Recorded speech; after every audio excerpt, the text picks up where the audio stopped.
I'd like to also thank Carolina Advanced Digital for hosting the room.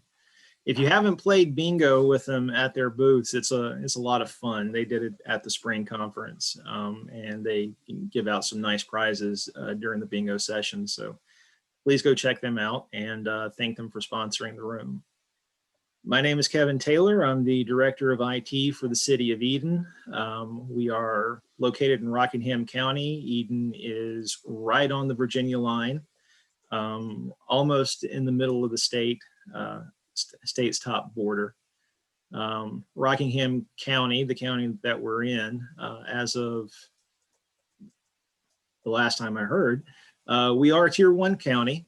We have about 90,000 residents, and we're at the lower end of average income for the state of North Carolina for our constituents. I'm here just to facilitate the discussion. This is a roundtable, so everyone here, if you have something to contribute, if you have a question you want to pose for the group, feel free to chime in. We're primarily talking about security, but certainly we don't have to limit our discussion there if you don't want to. So just to get the conversation started, the main topic of the room is security on a tight budget. Just as some background, when I first started with Eden in 2006, I was their first full-time IT employee. For me, the biggest challenge was even getting a seat at the table. The management team saw me as somebody just to fix things when they broke. They didn't want me to do any strategic planning. They didn't want to hear ideas for expanding IT. So it took me a while to even get a seat at the table to really start moving the department forward.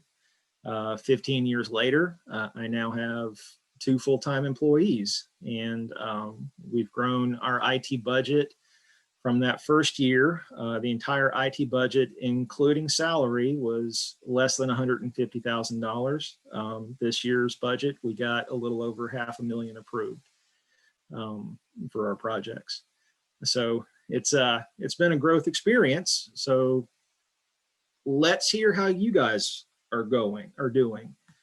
What's been your biggest challenges getting your security projects funded?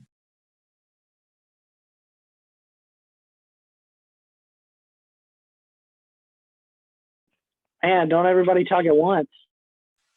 I know, right?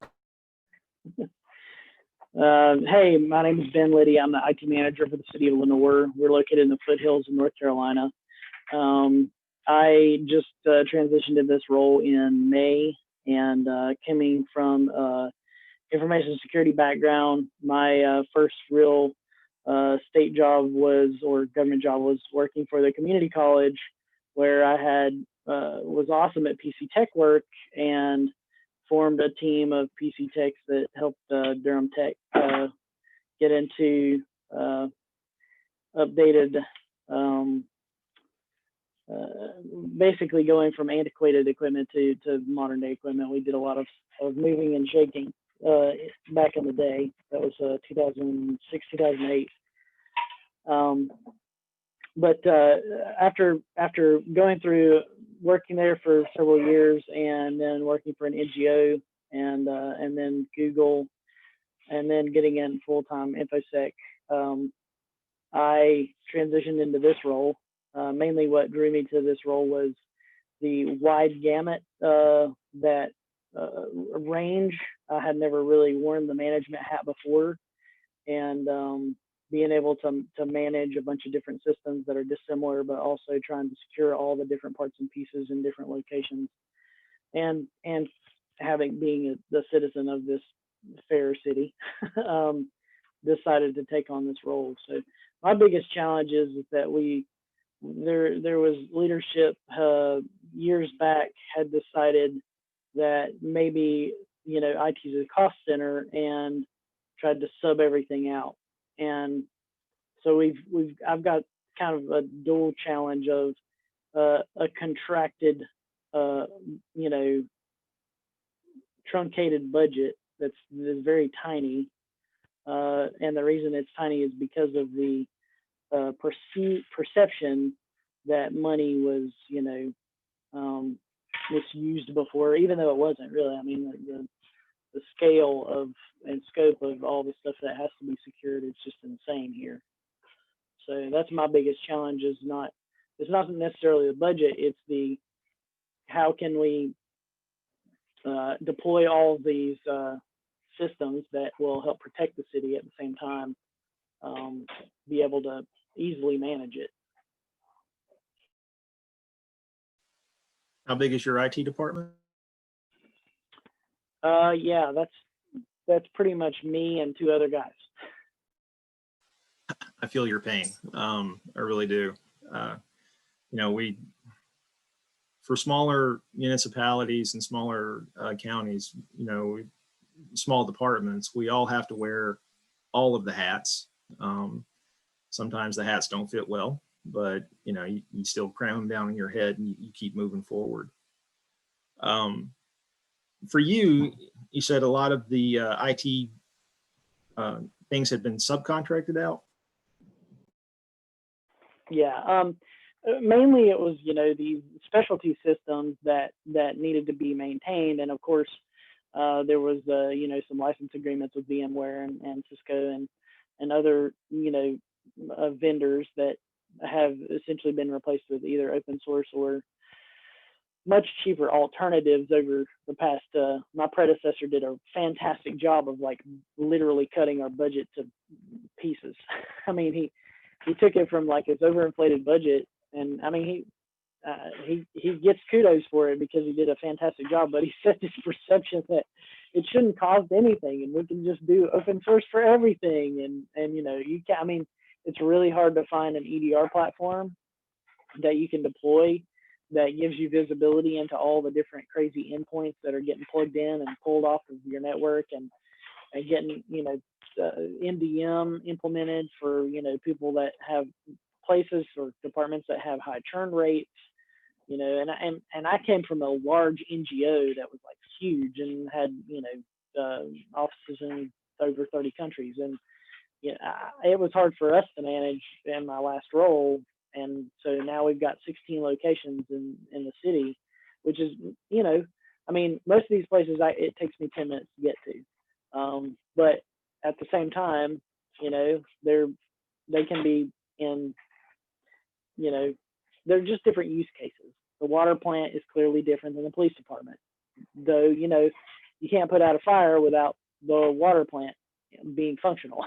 So, those things are important, and knowing all those systems and knowing how to navigate all that is problematic, especially when you're coming from my central role was information security before.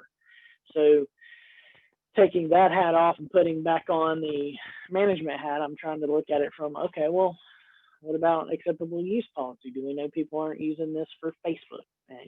Why are you surfing Facebook if you're, on a SCADA system? So, those kind of things happen.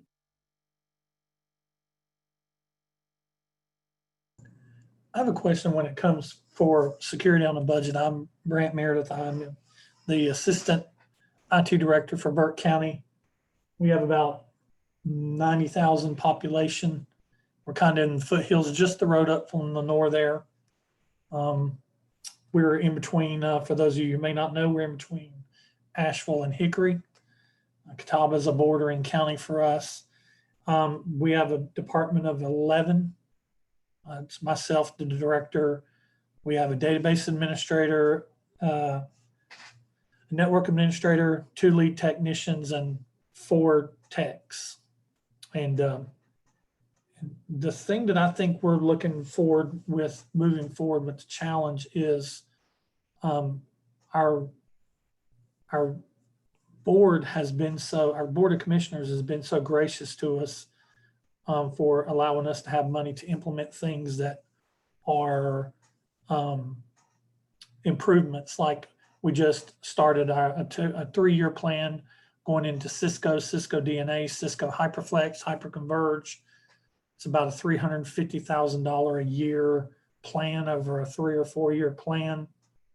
And, but it seems like when it comes to security, they want us to be secure, but then they start wanting to tighten down on, well, we don't want to hire somebody else to be a security professional because we don't really have a security person that's their full-time job. And everybody already here has a full-time job. We've tossed around the idea of having a security team.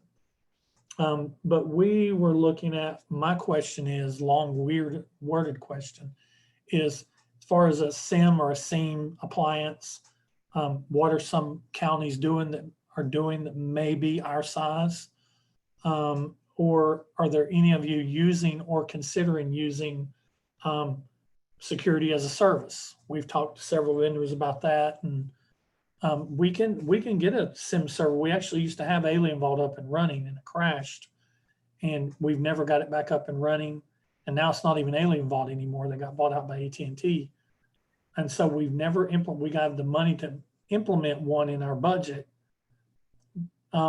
But if we do implement it, who's going to watch it? Who's going to keep an eye on it? Yeah, that's a good question. So we're just basically curious of what is people using, if they're using a SIM, what are they using, and is anybody using security as a service with a vendor?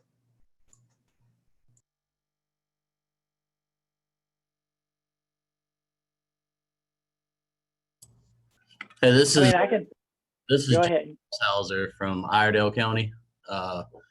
We actually got an eye sensor through the state, and SecureWorks monitors that. They're our SOC pretty much, and I don't know that it'll continue this way. The first year, the device and implementation was free. That may or may not continue, but I think the service will still be offered. So you may want to look into that. We've had it since March, I think, and we've had pretty good success with it. What was the name of it? It's an eye sensor through SecureWorks. Through SecureWorks. SecureWorks monitors it, but it was provided by the state. Hey, this is Pete Colonna with Rockingham County. I can verify the SecureWorks server works like a champ. We had run into some issues about a year back when we had put it in, just because of the complexity of our network, but it's been pretty rock solid since then. So it's been very handy. Hey, Pete, do you know if that's open to just counties, or are they also providing to municipalities? My understanding is right now, the last I spoke with them, that it's only counties. I don't know if they're planning on changing that in the near future. I've built 2 SIMs. One was Elk Stack that I built back in my former role. The Brant is 100% correct. The management of it, the management piece of it, doesn't come with some kind of management piece. Having a SIM is kind of useless. It's like having a third arm. It's not, it can make things awkward. There are a lot of people that rely on, free versions or community versions of like Splunk, which I'm not a big huge fan of, but in a pinch it works, especially if you need a place to just dump a bunch of logs. I've used Alien Vault before as well, before they got bought by AT&T. We had AT&T pitch us this whole thing about how they could monitor it, and those MSSPs. The latest tool that I heard about was Auvik, which requires a interconnect between your network and your firewall. Kind of sits behind your firewall to monitor stuff, which I just don't understand why they couldn't monitor your firewall. But I have used GravWell, which is there's a community edition of GravWell that's really good. It's basically like a free Splunk. It's not got a lot of overhead, and if you can grep through logs, it's a really powerful tool. You can set up some really elaborate searches just knowing regular search commands. It doesn't require, it's not a steep learning curve for using a SIM or I've also tried SIM Monster, Sea Monster, however you want to say it. That uses a bunch of little Docker containers, and it's kind of turnkey. You still have to have someone to monitor it. What I found a good balance for endpoint monitoring, not network monitoring, but endpoint monitoring, was Red Canary. They have it's more of an MSSP that deals with EDR stuff. So they have actual technicians and real people that go through and look at the EDR and see, oh, well, this person downloaded malware and clicked on a phishing link, and now their system's owned and it's trying to do stuff on our network. So, and they're relatively inexpensive, but they're geared more towards the county, larger municipalities. They're not, bigger companies. They're not made for smaller organizations. Is anybody using Cisco AMP, a Cisco AMP umbrella combination? This is Scott in Winston-Salem. We are using, I'm not on our security team, but we are using Cisco AMP and Umbrella, and so far we're pretty happy with it. I haven't heard any complaints in regards to any issues like on the endpoint side, and it seems to be doing a pretty good job of catching threats, and especially like if something gets compromised or we get a phishing email that goes out, it usually does a pretty good job of catching. If anybody clicks on the link, it usually does a pretty good job and catches and blocks the link within, like, before the second person clicks on it. Usually the first person clicks on it and then it clamps down. This is Jason Gerd from the city of Greenville. We're not using Umbrella or AMP, but at Heister, where I used to work at, we used Umbrella. We were pretty much monthly having issues with CNCs, ransomwares, crypto lockers. And once we deployed our Umbrella, or at the time was currently OpenDNS, then it converted to Umbrella, we saw a drastic drop to absolutely nothing on the command controls. You could see where they would go out and try to pull down their packages, but they would stop. And we used Riverbeds, and you could just deploy the virtual version of Umbrella on top of a Riverbed. We're using. Go ahead.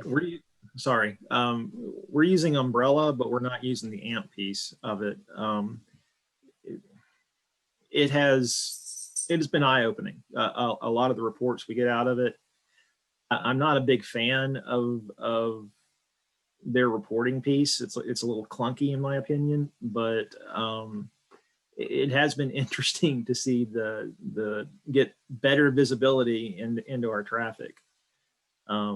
It's raised some questions. We're using AMP and Umbrella. We recently we started deploying them back in May, and we have 2 virtual appliances running for our Umbrella, and then we replaced Semantic with AMP for endpoints. And I was on a call this morning with a provider, a partner for Cisco, and I started mentioning the SOC. And he's like, "Oh yeah, because you got AMP and you have AMP and you have Umbrella that that they offer being able to monitor that, and as well as a SIM from the Cisco point of view." And I just didn't know. I kind of opened that question to see if there's anybody that's doing that kind of monitoring, SIM monitoring and SOC monitoring from the Cisco side. So this is Chris with the airport. We've been doing AMP and Umbrella for a couple of years now. We've also got a threat grid in place, all of which are feeding via kind of a custom written ingestion script into a logarithm SIM. So we're doing all of our aggregation at the SIM level with what's essentially a 2-person SOC. It's been incredibly manageable in that sense, having a single pane of glass. I had just a quick question about your logarithm. How long did it take you to get a logarithm tuned to get that? And I know there was a lot of tuning. I did a POC for that, so I was just curious as to how long that took. So we've had logarithm. This is year 1.5, I guess. There's still some stuff in there that's less than perfect. The false positives we've been able to kind of strip away from the FAT client and manage by using the web dashboards for kind of the initial overview and then doing the drill downs in the FAT client. There's still a lot of noise. I think there's, again, there's two of us and we're working the rest of the job, right? So it's been a little bit difficult. But at this point, it is to the point where the dashboards that we have set up that are doing the custom views are giving us the data we need to be actionable and fairly responsive.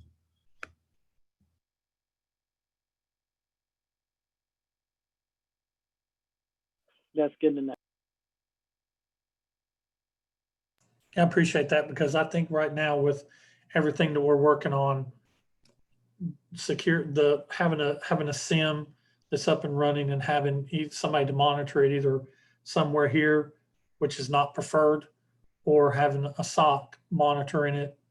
That is, I think, the next big item on our horizon for the upcoming budget year, which doesn't start for another 9 months or so. So we're probably going to have to get some kind of SIM in place temporarily. But it'd be nice to have one that who we're going to have end up monitoring it with security as a service, that it's one that they would use. So is I basically don't feel comfortable going another 9 months. Is basically the reason they don't want to have somebody there on your team monitoring it is they don't want to add anybody to your team? Yeah, that's been a real hard position for us to get approved. We've actually asked for it, I think at least once. And it's easier for us to get a technician or to get something like that, but to get something that's an upper level position.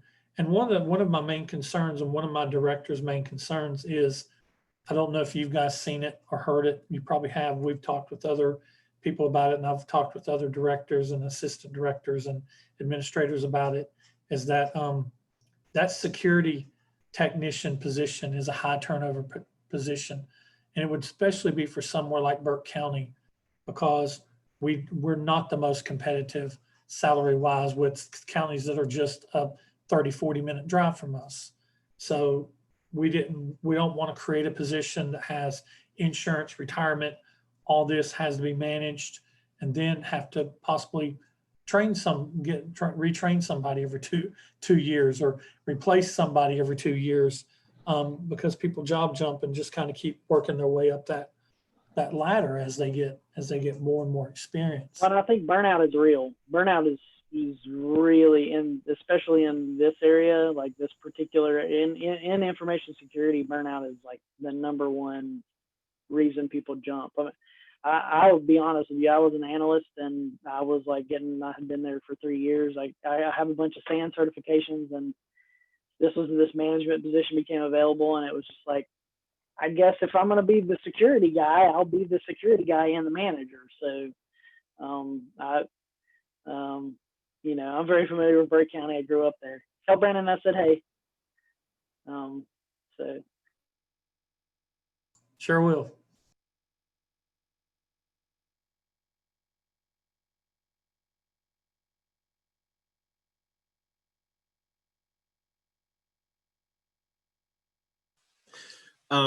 So we've mentioned a few free open source products. For those of you that have used a lot of the open source things, at what point does open source become not worth the time investment to get it up and running? We've looked at Splunk. I've looked at some of the other open source products, but man, is that learning curve steep.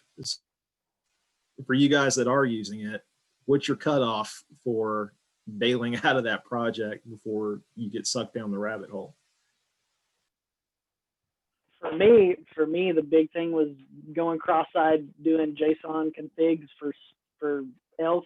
I was just like, if this log stash does not work, I'm gonna throw something, and then inevitably wanted to just throw something. So it is a huge learning curve, and I think if you get into Elasticsearch and you're like a log ninja, and you know you have hours and hours to burn on fiddling with things to get it tuned to where you're not just inundated with noise and hundreds of thousands of logs. You know, elk is great. It's absolutely great for big systems. You know, Splunk is way easier because if you're familiar with the Microsoft ecosystem, which most of us are, it fits in line nicely with most of the system logs that you would have to come through. But yeah, open source has a 100% steep learning curve. I would highly recommend, if you can find something like SolarWinds LIM or a commercial product that is priced appropriately for your organization and you can find the money in the budget, absolutely do it, because I can't, you know, I could count on one hand the times that I've been able to find an answer in a forum for some obscure thing in an open source config that I'm trying to do, versus I can't count how many times with a commercial product I just picked up the phone and was like, hey, this is Ben, this is the product that we purchased, this is the support contract we have, please, for the love of God, help me get this configured. I know I'm doing something wrong, I may have broken it. That to me is worth the price tag for some product. I think for me, you know, it's basically if whoever's above me just can't break off the money, then I'll go open source, you know. But and with so many open source products, you know, it's like the guy said in chat, you know, if I've got to Google something more than 3 or 4 or 5 times, then it's, you know, if I've got to spend half a week or, you know, 20 hours or something getting something configured, then it's, you know, I've blown 20 hours on something. It's just not worth it unless I just don't have the budget for it.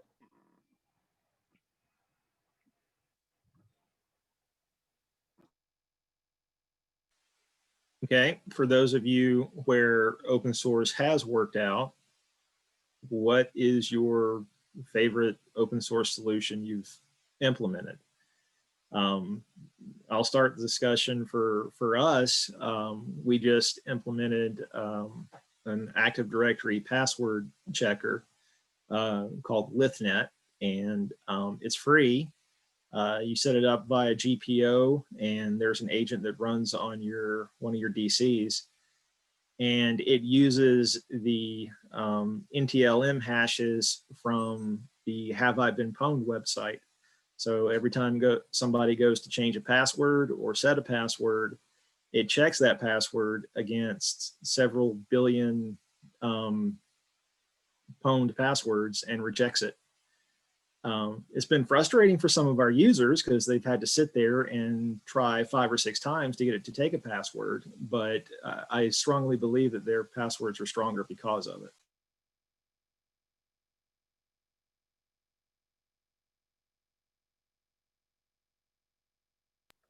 Are you paying for those APIs? No, we're not. Like I said, it's a free product. Scott, I can't remember the guy's last name that runs the Have I Been Pwned site. Currently, he's offering that API for free. Did you say that was called Lift? Yes, Litthnet. Okay. It's on GitHub. I'll post a link in the chat. Okay.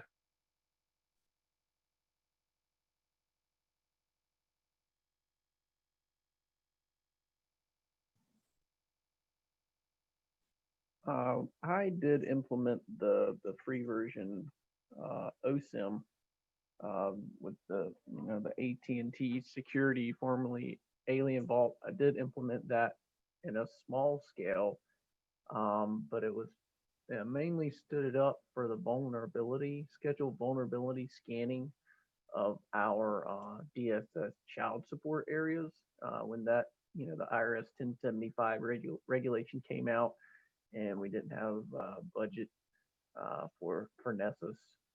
We were able to stand that up and get it to scan those child support PCs and generate that monthly report as evidence for our audit there. It wasn't too difficult, but as Ben was talking about earlier, the open source piece, when you hit a roadblock or even issue with the code, as OSIM had, they had some configuration files that were wrong, and it led to the log directory just filling up and then filling up the whole storage for the server and shutting it down. So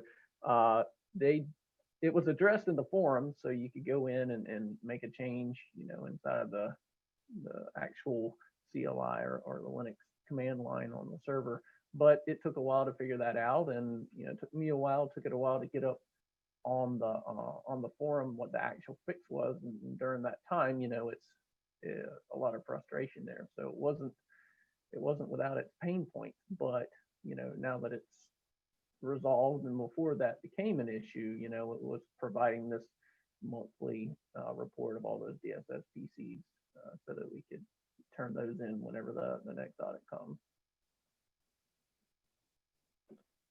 Neil, did you ever mess with Wazoo? No, I haven't. That's another open source that uses a lot of it. It's like an open source version of it's a continuation. I think the people that were behind OSIM did it's WAZUH. I'll put it in the chat.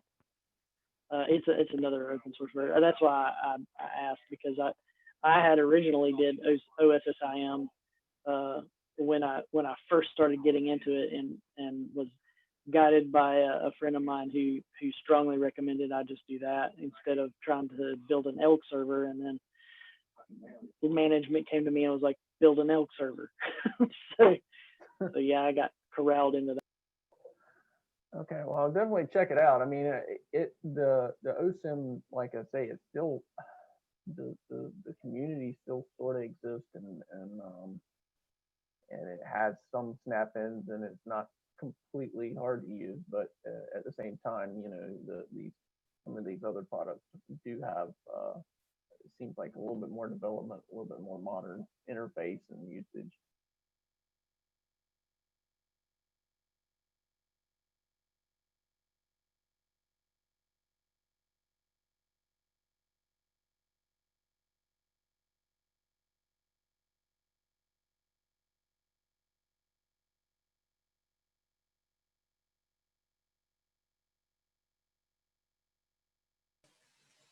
Quick question: Is everyone's agencies here members of MS Isaac?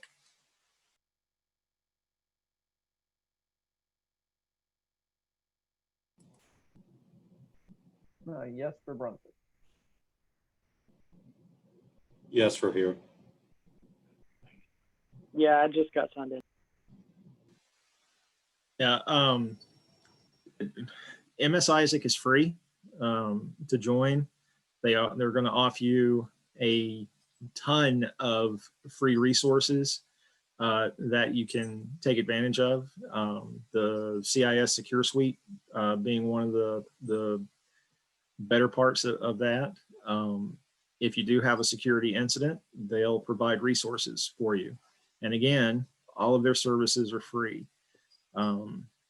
If you're not a member, please join. They can be an invaluable partner along with our strike team in the case you do have an incident. I'm going to admit to being ignorant in case anybody else is, and not know what that is or where I can go find it. It is the multi-state information something and sharing center. And I'll throw that link also. Analysis center. Analysis, thank you. I'll throw a link to that in the chat as well. They've got a free DNS service from Akamai that provides some basic malware, ransomware filtering, kind of similar to what Umbrella would do. And I'm using MSISAC's filtering. And it sends me reports every week and says that it is blocking a few things that I otherwise would never have known about.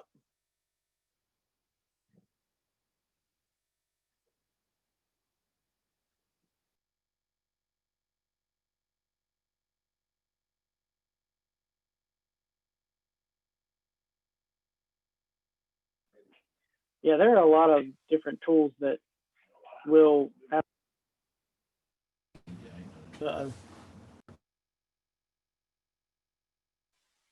I just dropped the link to join MS Isaac in the chat. They are free for state, local, tribal, and territorial agencies. They will give you security alerts. You will also start getting security analysis reports from CISA and the FBI. Some of those have some really invaluable IOCs that you can use to tune your firewalls and other systems. I mean, it's been great for us as a small agency to get the kind of information that normally only larger agencies would be privy to. So it's well worth your time to get joined and start using some of their tools. It's also valuable to them too. Sorry, my headset kind of blinked out there, but it's valuable to them as well because they get a big and small organization reports, and sometimes all it takes is one domino to fall. And you know, I've not been privy to any of the some of the investigations, but I mean, there have been some pretty big cybersecurity incidents where you hear about it through other people who know people who are inside the teams that respond to that, and I know that they're very appreciative to any of the reports that see stuff in the wild. So I also wanted to mention Canary Tokens. If nobody has ever heard of Canary Tokens as kind of a way to track malicious activity, or even to make sure that there's no, like we had talked about before with churn, people seem to sometimes get frustrated and leave, and then you don't really have any tracking on whether or not those files went with them. And I always like to drop a Canary token in so that at least you know where your data is going. I don't know if anybody does file tracking in their orgs, but that's one of the things that I'd like to roll out in the next year.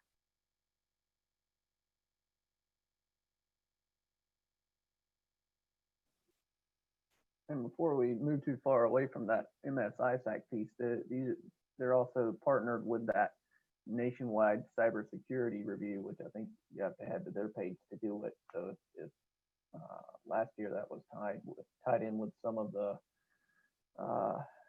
HHS grants.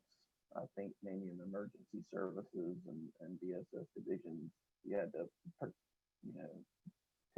take part of the cybersecurity review in order to get some certain types of grants approved. So you might as well familiarize yourself before your emergency services director says, quick, you need to do this before December 15th or whatever it is.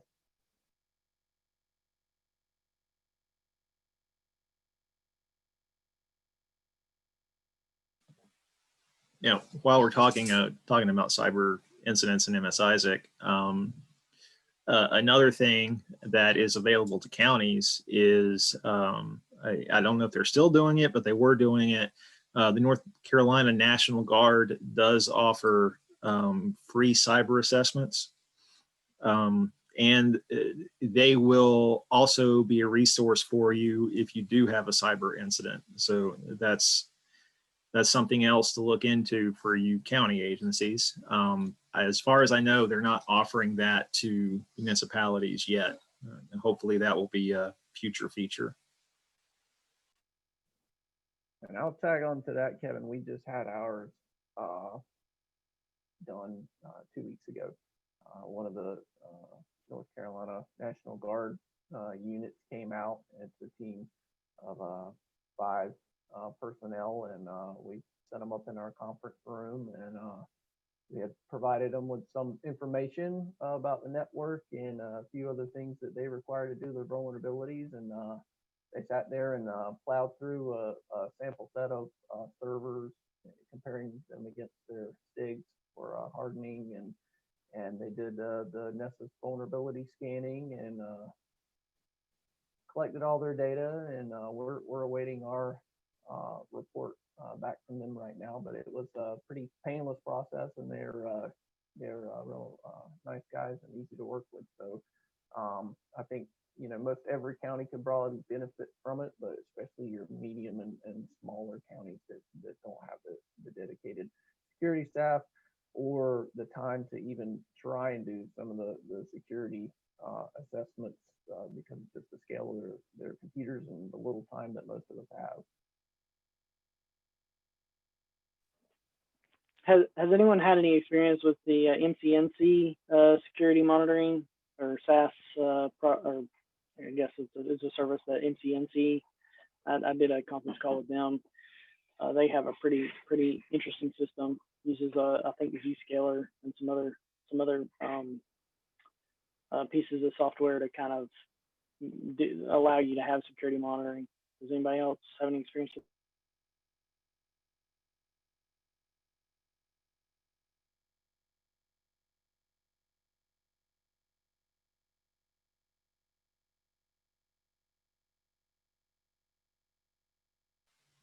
I'm hearing crickets on that. I take it none of you are using that service.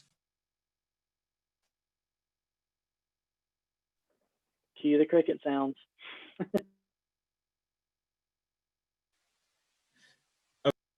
Okay, moving on from that a little bit. We've talked about open source.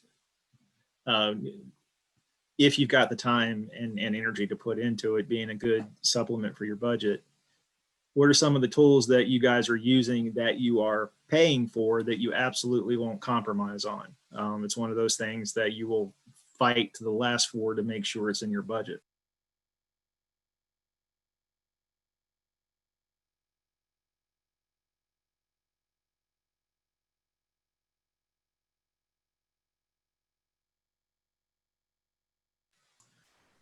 Giovanni, you were muted.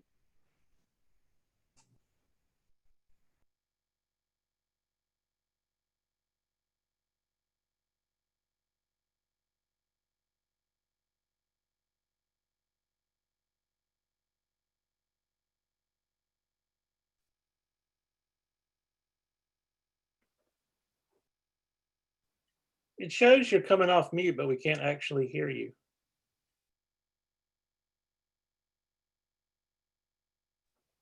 Smoke signals. Smoke signals.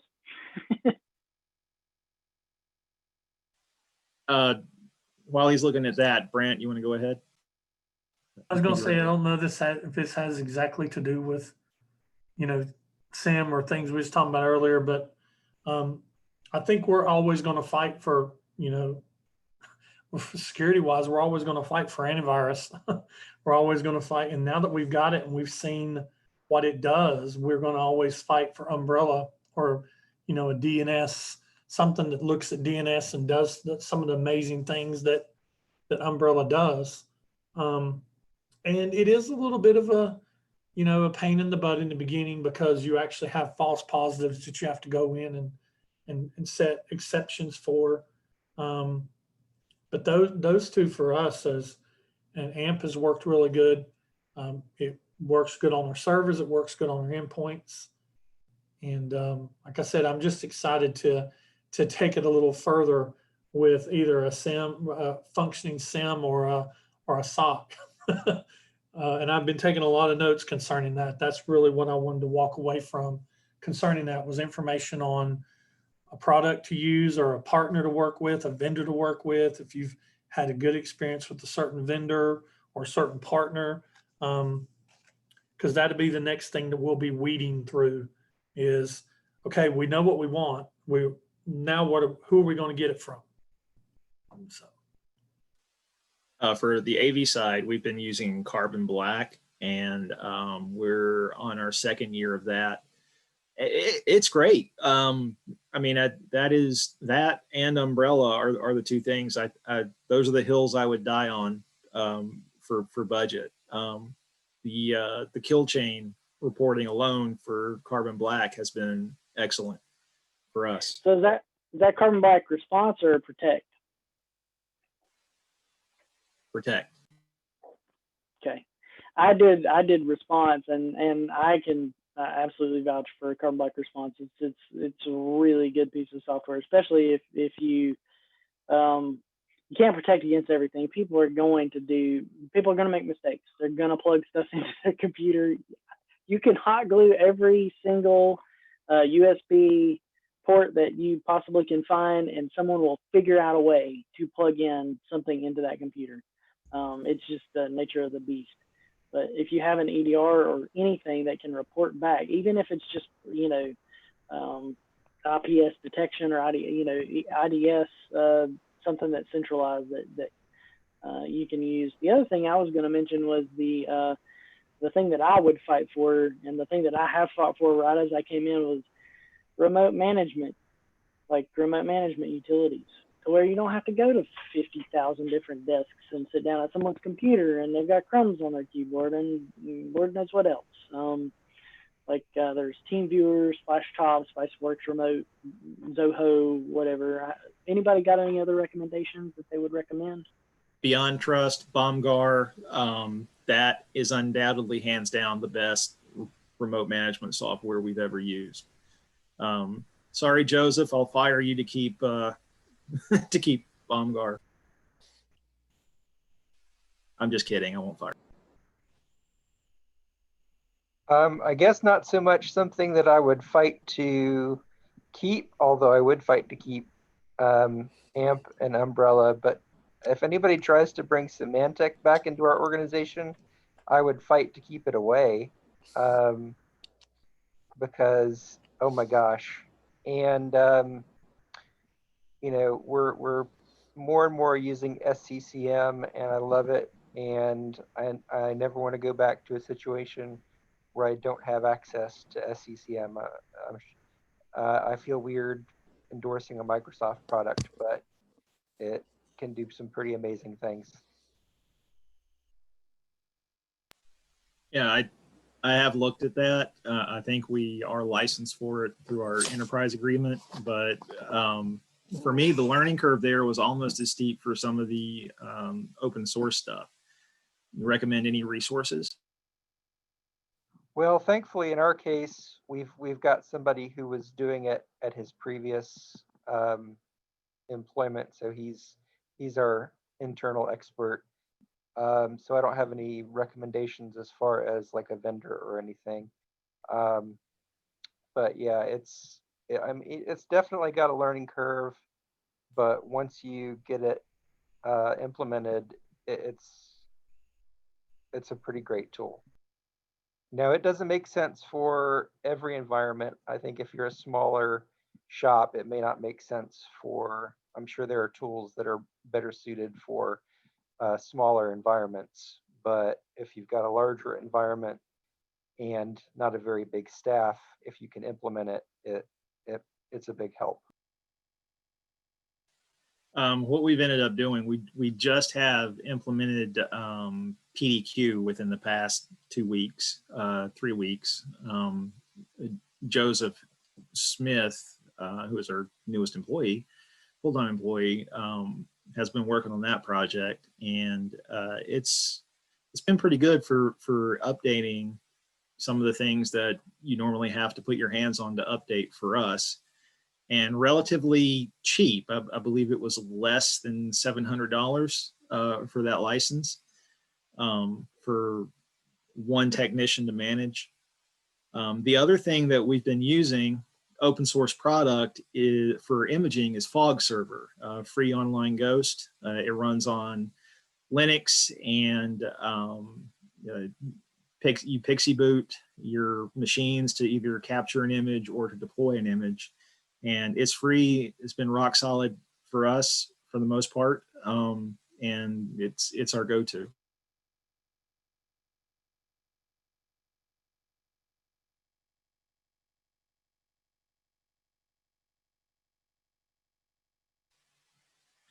Okay, we've got about 9 minutes left. I guess the last question,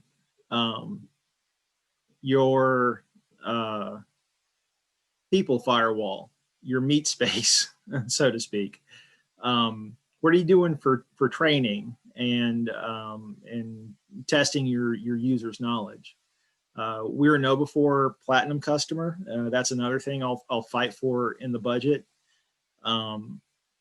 They're great. We fish our users. This year we used the twist and shout videos for our cyber training through their mod store, and our employees loved those. But the phishing alone, man, I've got our guys so paranoid. They're sending us emails that are from people they normally deal with, thinking that they're spam or phishing. So what are you guys doing to keep your employees on their toes? We use KnowBe4. We require them to take it. They have to complete it within, we have a campaign they have to complete within 30 days of being hired. Then they have to do that again yearly. And then they have to complete additional training based on the position that they work or the department they work. Like, do they need PCI training? And if they don't complete the training, we shut down their AD account and they have to come to IT and do it. We fish as well. We fish a lot, and we get complaints about it. But I've had people say, I wish y'all quit sending so much phishing emails. I got this one the other day, and they tell me about it. I'm like, that's not us. That's legit. And you know, or the director will send out a thing if we see there's an email going around, and the director will send out something saying, don't click on this. This is what it looks like. And they'll fish that email. They fish emails that come from me. It's like they fish emails that come from Office 365. But at least it gets them sometimes a little too active. But yeah, KnowBe4 is another one for us as well. They're telling fishing me just so that I don't give them a false sense of security, thinking that it's KnowBe4. I've had people at first I said like, this is fake and you passed the test, but I quit doing that just so that they don't think every time they see something that it's not real. I'd rather them think every single one is a danger. We've implemented KnowBe4's fish button. So if it's one of ours and they click fish, they get an attaboy. And if it's not, it goes to our help desk. Is that the Outlook integration? Yes. Mm-hmm. Okay. Yeah, we're doing the same thing as well. Was anybody affected by that breach that they had a couple weeks ago? KnowBe4 had a little snafu where one of their relay servers was on. We got the email notice on it, but we never got any emails from that relay server. That's good. We kind of use I just saw somebody mention NGO. What I wanted to do was because we're so small, I was going to implement an acceptable use policy and put in there that there's Stormwind Studios is one of the places that we use for training, and they have a cybersecurity little 3-part series, and basically I can see who has watched those videos, and so because it's a small number, it's obviously wouldn't scale very well, but because it's a small number, I think that the training is just solid, and KnowBe4 is just way outside of our budget. I don't know how much you guys are paying for KnowBe4, but for our user base, we're paying less than $2,500 a year for the platinum license. I know when you add a bunch of users, that's going to scale higher. But that is one of the things that I will fight to keep. When we have a user fail a fish test, it automatically enrolls them in a remedial training program and notifies their supervisor, which again further makes them careful to make sure they're not clicking or opening any kind of attachments.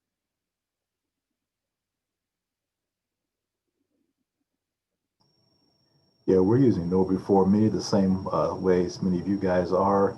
In fact, I just recently had one of our city council members send me an email saying that he appreciates the KnowBe4 training that we've done because he's gotten a phishing email at his business.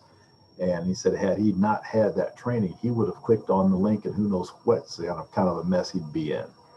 So I like you guys, that's the one I'll fight tooth and nail for to keep as well. It's been just so valuable for our users.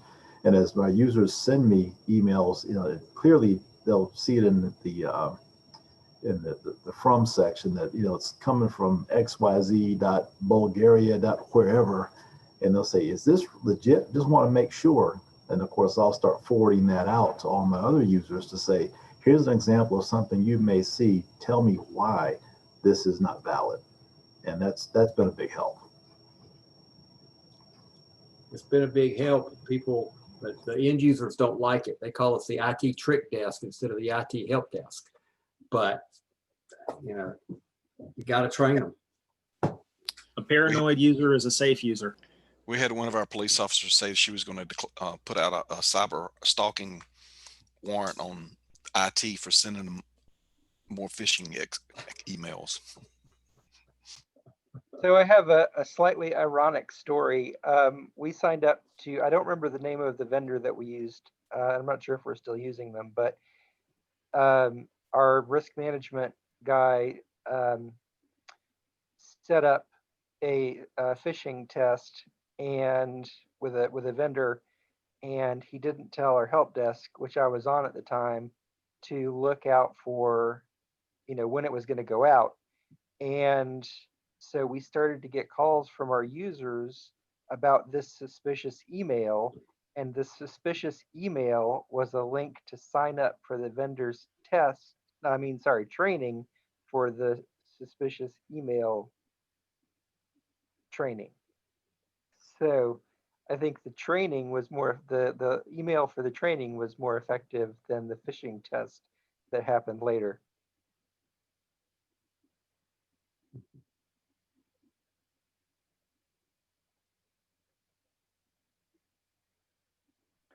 Has anyone had any problems with vendor security? Tyler Technologies, anyone? Tyler Technologies. We're still changing passwords. Yeah, we had Omnia, which was B&H. We were having some issues, and we came back from the holidays, and somebody had rerouted shipments and got away with like several $1,000s worth of goods. Like one of our officers is working on the fraudulent claim, but man, and there were like multiple points of failure where somebody like showed up with a bogus ID to the place to pick it was a legit FedEx drop-off place, and they showed up with a fake ID and pretended to be one of my guys. It's crazy. I've never had anything like that happen, but they were pretty intimate.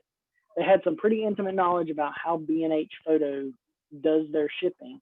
So I don't think we were targeted. I think it was just one of those opportune things that they had gleaned some emails and figured out that they could impersonate and get this stuff. So, well, folks, thank you. It's been an informative hour. I've got about a page of notes out of the knowledge that was shared here. Appreciate you guys willing to talk, and I always appreciate the NCLGISA family's willingness to share. If I hadn't found NCLGISA within the first year of starting this, coming from private sector, I think I would have been out the door really quick. You know, NCLGISA has been wonderful. I just want to say thank you to everyone who participates on the listserv and everyone who is participating here for the conference. And again, this channel, this session was sponsored by Carolina Advanced Digital. Make sure you stop by their booth, and definitely stop by and play some of the bingo. It's fun. It's really fun. And you know, you'll end up with some decent swag. Thank you again, everybody, and I look forward to seeing you in other sessions. Thank you, Kevin.